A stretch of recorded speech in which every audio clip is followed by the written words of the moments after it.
Hi guys, and welcome back to Mr. Pearce's tutorials entitled, very imaginatively, How to SketchUp.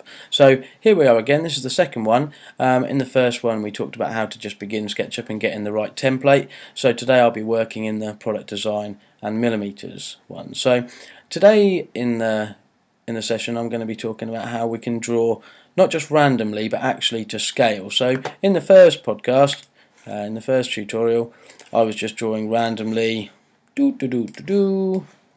various things. Now I had no idea how big they would be. Now you might not think that's important, but later on when we try and get things to fit together, that is going to become increasingly important. So let's learn today how to draw things to scale. Right, to begin with, I'm going to try and draw a cube. So I would draw a square first. Now what I want you to keep an eye on is in the bottom right hand, this little box here. Now those numbers will change and that represents how long and how wide it is.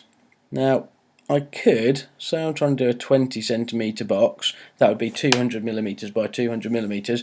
I can try and get it so it is 200 by 200, but that is pretty tricky. Now what I can do instead is when I start dragging my box, I just click, and then without pressing anything again, I'm just going to type in 200 by, that's a little comma, 200, and then it will automatically jump to the right size.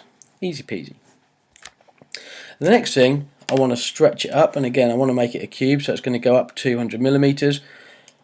Again, I can try and get it exactly on 200, but that is a right pain and I can't be bothered. So as I stretch out just a little bit, straight away, type in 200, and there she will jump. Fantastic. The next thing we're going to do is how to make a circle the right size. So I'll just draw it next to it.